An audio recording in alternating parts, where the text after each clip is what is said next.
नमस्कार दोस्तों, स्वागत है आपका हमारी YouTube चैनल एजुकेशन टारगेट में और मैं हूं आपके साथ नवदीप शर्मा। आज हम आपके लिए लाए हैं सामान्य ज्ञान से संबंधित महत्वपूर्ण प्रश्न जो आपके यूपी टेट या अन्य परीक्षाओं में जो है पूछे जाने वाले क्वेश्चंस हैं। तो आप हमारे साथ बने रहिए हमारी वीडियो में लास्ट तक।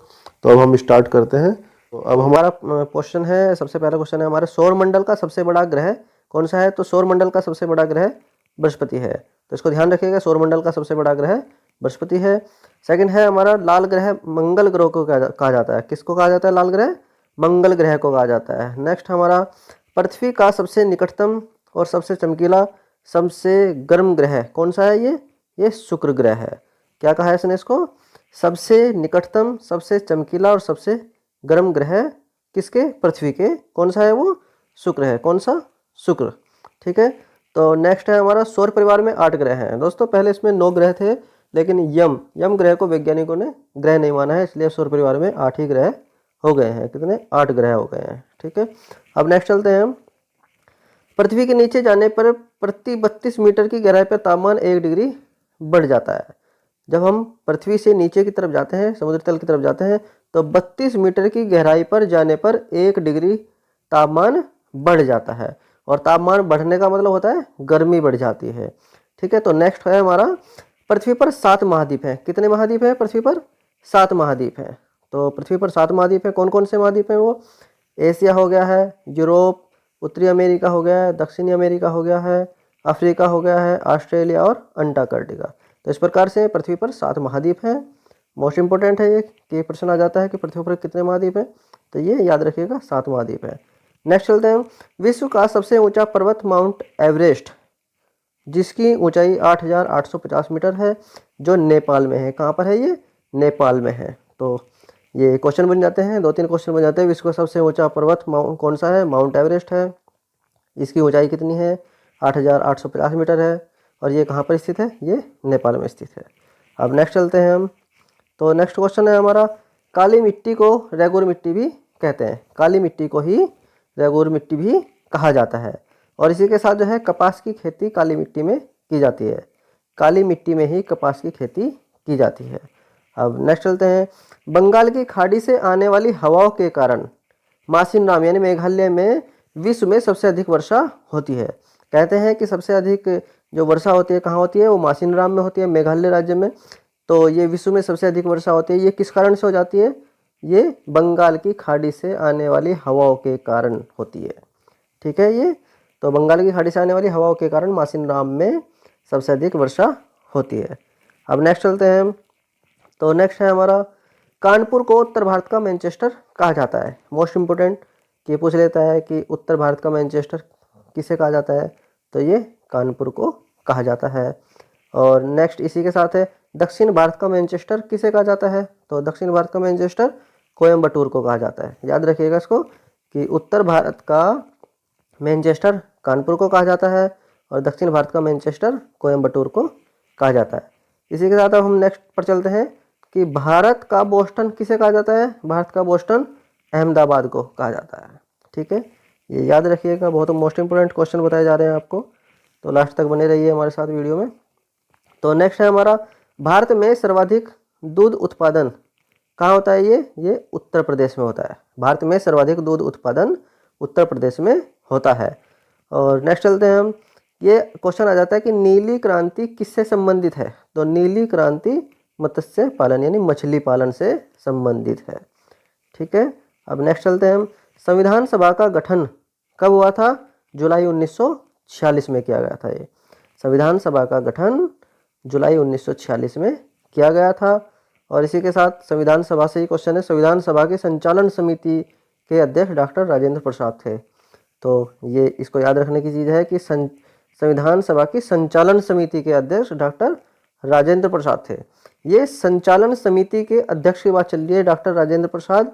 तो इसी के साथ एक क्वेश्चन और आ जाता है हमारा नेक्स्ट, कि संविधान सभा की प्रारूप समिति के अध्यक्ष डॉक्टर भीमराव अंबेडकर थे।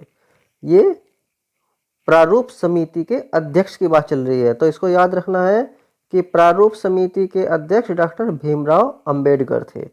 और ये है मोस्ट इंपोर्टेंट क्वेश्चन इसी के साथ, कि संविधान निर्माण में कुल कितना समय लगा था? तो संविधान निर्माण में कुल 2 वर्ष 11 माह 18 दिन लगे थे। ठीक है, याद रखना है इसको कि संविधान निर्माण में कितना समय लगा था, 2 वर्ष 11 माह 18 दिन।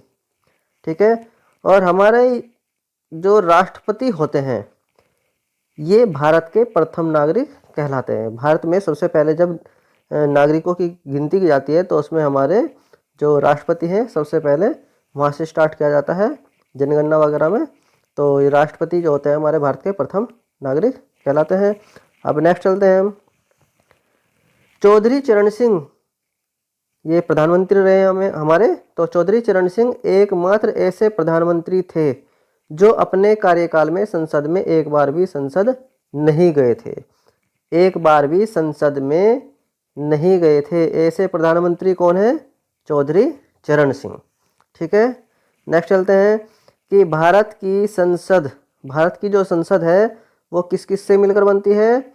वो मिलकर बनती है लोकसभा, राज्यसभा और राष्ट्रपति के मिलने से। ठीक है, भारत की जो संसद भवन है उसमें जो सदन होते हैं वो लोकसभा होता है, राज्यसभा होता है और वहाँ पर जो राष्ट्रपति होते हैं उन तीनों को मिलाकर ही भारत की संसद बनती है। अब नेक्स्ट चलते हैं विधानसभा। विधानसभा जानते होंगे आप क्या होता है विधानसभा? विधानसभा का सदस्य ही मुख्यमंत्री बनता है। तो जिसकी विधानसभा में सबसे अधिक सीटें निकलती हैं तो उनको जो है एक उनका मुख्यमंत्री उनमें से ही चुना जाता है सदस्य को सबकी सहमति से। तो ये विधानसभा होती है। तो विधानसभा राज्यों में होती है। विधानसभा का कार्यकाल 5 वर्ष का होता है, यानी मुख्यमंत्री जो होता है हमारा 5 वर्ष के लिए चुना जाता है। ठीक है, तो नेक्स्ट चलते हैं हम। सबसे प्राचीन वेद कौन सा है? सबसे प्राचीन वेद ऋग्वेद। ठीक है, सबसे प्राचीन वेद ऋग्वेद है और जो सबसे बाद का वेद है वो अथर्ववेद है।